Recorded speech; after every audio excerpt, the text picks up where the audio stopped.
got breaking news on a Friday. Fran Duffy in the middle, Bo Wolf over here. And over there, our Eagles insider, who is going to tell us all about the big trade that is not being officially swung today, but will be once the calendar turns to June. Yes, the Eagles are working to finalize a deal. That's the terminology that I understand, to send Bryce Huff to the 49ers for a mid-round pick. This is according to a league source. It was first reported by Adam Schefter. The trade, as Bo said, will not go into effect until after June 1st. Along with that, there is some contract restructuring before the trade's made to help facilitate the deal, and will actually be financially and salary cap wise beneficial for the Eagles. This is per Field Yates from ESPN. The Eagles will save $7.95 million in cash and create more than $15 million in cap space with a reworked deal. So essentially what they did is they converted a roster bonus into a base salary. The Eagles are paying a portion of that base salary as a signing bonus, and then the 49ers will take on the remaining part of the base salary and the remaining part of the deal. So we talked about how it could be financially prohibitive for the challenge financially for the Eagles to make a move. A restructured contract helps facilitate that by doing it post June 1st. You're able to spread the hit over 2 years. So the Eagles will open up short-term and cap space this year, and then there will be financial cash savings thereafter. We'll get to the ramifications of the football team, but Bryce Huff hasn't been present, right? He was not there at practice this week. We discussed on the show the other day about how it seemed likely that there could be a change of scenery if they could find a trade partner. Post June 1st would be the time to look. And the 49ers coached on defense by Robert Saleh, for whom Bryce Huff had his best or his most productive years with the Jets. It seemed like an ideal match. Okay, a lot of things to unpack here. Let's start with the state of the position now that Bryce Huff is gone. Fran, you've got obviously Nolan Smith, Jalex Hunt at the top right now. You're hoping that Azeez Ojulari and Josh Uche and maybe Antoine Powell-Ryland can mix in there. Maybe Jahad Campbell is a part of that mix. How do you feel about the state of that position as we move forward now? Yeah, certainly some projection. I think that's why I was just looking at the group. I think when you're looking at Nolan, I think we know what to expect. He is coming off shoulder surgery, so that's certainly something to monitor as well. But Jalex Hunt going into year 2, is he going to be ready for a huge jump in snaps? I mean, what can you expect from Jalex Hunt, former third-round pick? We know that the path that he has taken to this point ended the season on a high note in the Super Bowl, but still looked like a developing young player throughout the majority of last season, even as he got an uptick in snaps. So that will be something certainly to monitor as we go through the rest of the summer. You're hoping you can get one of those 2 vets that they signed on the free agent market, either Azeez Ojulari or Josh Uche, to really kind of become a player for them, become an impact role player, potentially even a starter if Hunt is not ready for that expanded timeshare. So that is something that will be now, I think, kind of right in the square, right in our target share now in terms of things to watch as we get into training camp and the pads come on. You mentioned Powell-Ryland, but also Patrick Johnson, another guy that's kind of opens the door maybe for a Patrick Johnson. If the 2 vets that they brought in, if Uche and Ojulari don't necessarily work out, I wonder if Patrick Johnson, there's another path for him to potentially make this 53. Just looking through who else is still on the street. It's the Darius Smith, Matt Judon, Preston Smith level of player. Jadeveon Clowney is still out there. Do you think that the Eagles are good to go here, Zach, or do you think they will maybe monitor the veteran ring-chasing market?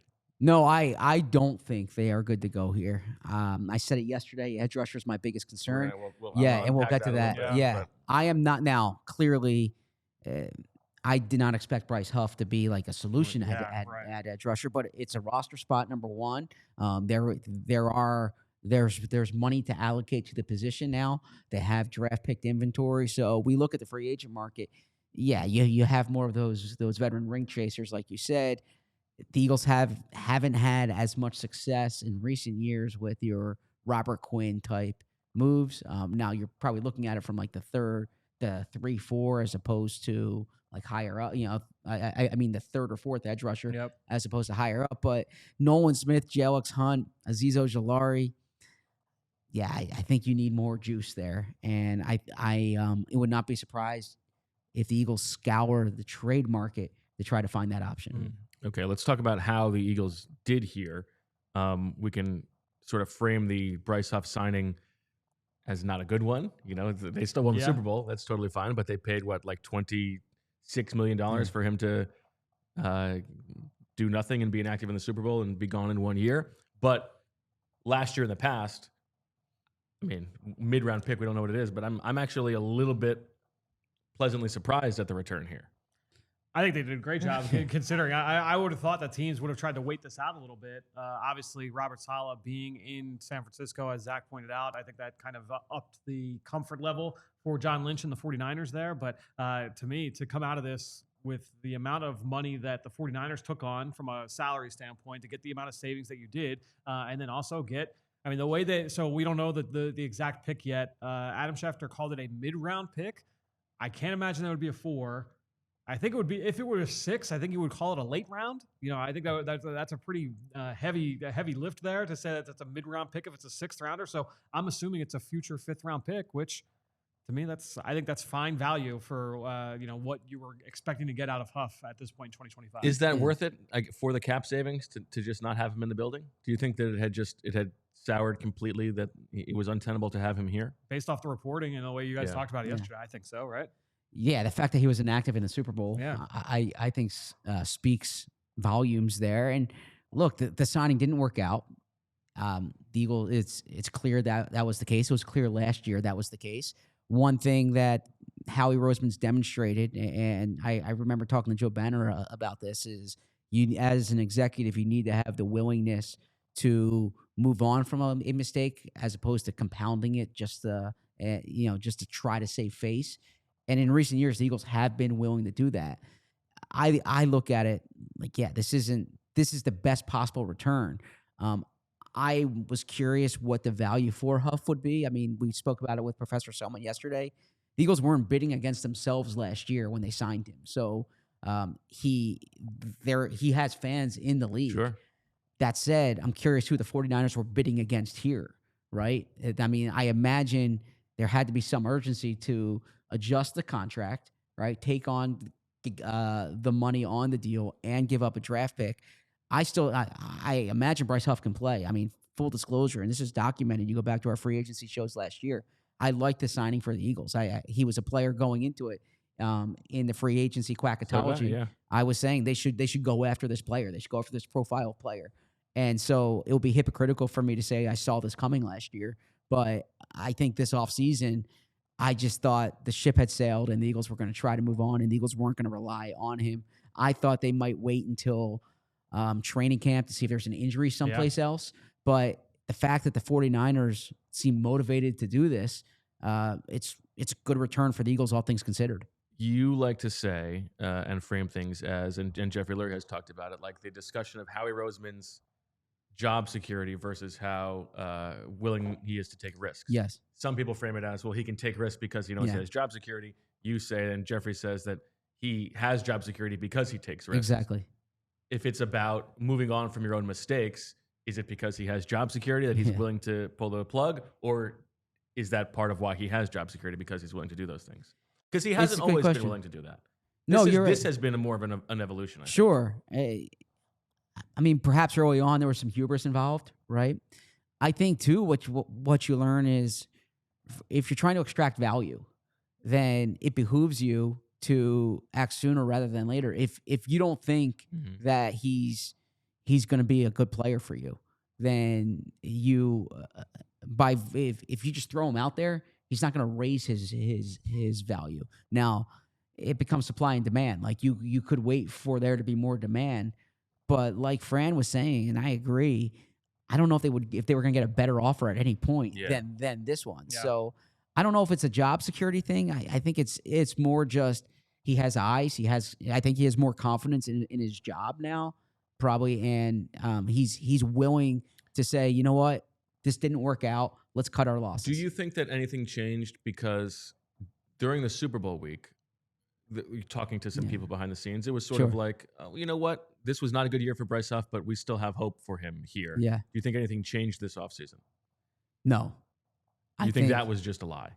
Yeah. Okay. Yeah, I think that was I mean, they don't want a story or Super Bowl week to be like the $17 million year guy we gave can't play. I mean, it's much better to kind of frame it like, well, this book hasn't been written yet, but I think the book was written when he was inactive for the Super Bowl. I mean, I think that. I tell you what, this could be the path to a nice resolution for you and Emily next offseason. You will write a book. It will just be the history of Bryce Huff with the Philadelphia Eagles, and that will not take quite as much of your time. No, the book has been written. Right, I was going to say, it's I don't know what the done. marketplace is for that book. Probably less than what the marketplace was for him on the trade market. I don't know.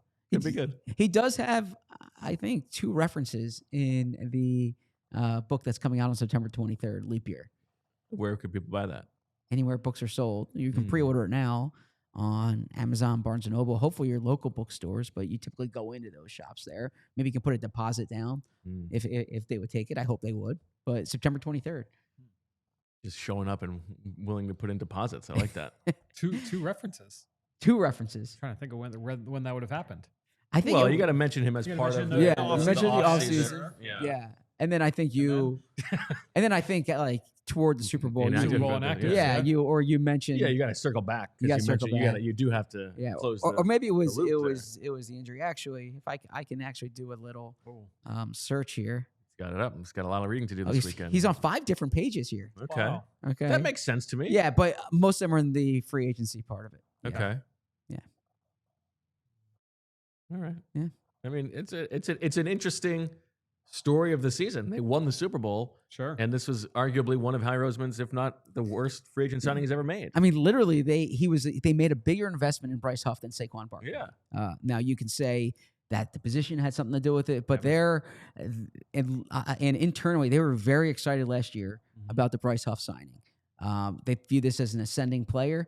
They were willing to move on from Hassan Reddick. Like they could have kept Hassan Reddick if they want, try to give Hassan Reddick $17 million. Now I don't know if Hassan Reddick would have stayed for $17 million, but they were excited about where Bryce Huff was going. It clearly didn't work out. Well, this was also one where, looking back, it seemed clear, at least to Vic Fangio, right away, that this guy was not who they thought he was. What you were in the building at the time, friend. What is your understanding of as Howie likes to say, sometimes free agencies are like arranged marriages. They just, sometimes they don't work out. Like how soon do you think they knew that this was not necessarily who they thought? Yeah, I mean, I think that there were, even though, look, you had some people in the building that were clearly a fan of his, fans of his game, right, and what he could be. There were other people in the building that, had reservations as well. I think when you had his profile, in terms of trying to project his role moving forward, there was reason for concern. Can this guy develop into a 3-down player? You're paying him like one. Can he turn into one? And obviously Vic Fangio voiced that publicly, but I think that there was reason certainly to be a little bit worried about what he could be in that defense. So if the front office does a debrief this summer on this, right? What's their lesson from this signing? Like, That's a good question. Do you stay away from situational rushers? Do you look for more of like the size, speed, athletic profile to think that it's an ascending player, and like there's the untapped potential? Or do you just say, all right, we're just going to sign big ticket guys? Like we're going to. It's funny, Zach, because we do the poking of the fun at their kink for guys with first and second round draft pedigree. They paid a lot of money to a guy who was originally undrafted. I would imagine that this is a data point for Howie in how they approach those things. Not to mention too the cohabitation matrix. Yeah. Like having someone in the building that maybe had worked with him in the past, which obviously like that's the case for San Francisco. That might be able to give you more confidence. Joe Douglas, we just got him back. Joe Douglas is the one who let him go. Yeah, right. So. But it would have been on one of those things where it's like, hey, like, do you think this guy can project forward? Will this guy be willing to play against the run as opposed to just trying to wish cast it? Yeah, what do you think? I think that they would be less inclined to go with that profile, the undrafted rookie situational pass rusher. And I think they'd be more inclined to kind of I don't think I shouldn't say undrafted rookie. Like Howie looks fondly at the Rodney McLeod signing. He was an undrafted rookie, right? He didn't come with draft pedigree, but I think. But there was projection here. A lot of projection. He's going to have to play more snaps. Why hasn't he played that many snaps? And so I think that's part of it. I think too. again, I don't know Vic Fangio well, right? And I wish I knew him better. But you said, like, Vic kind of identified this right away. And maybe Vic seemed to put more stock, I think, than Howie did. I could be wrong, in the dropping in the coverage. Like, in camp, that was the first thing Vic... And the run defense. Yeah, the first thing Vic said was, like, he can't do this, basically. He can't drop, right? And so you're only going to have him on the field as a designated pass rush. I think Howie views it... I don't want to put words in Howie's mouth, but Howie's like, this guy can get to the quarterback, and that's a skill that's worth money. Do you think the Vic of this means that if it were a different defensive coordinator, they might not have been so quick to move off of Bryce Huff? Well, Whether that's a good point. Whether that is Vic's sway or just his rigidity and like, I know that this guy is not going to work for me. Like if Sean decides there, Howie's like, tough luck, play this guy. Right. Yeah, maybe so. Maybe so.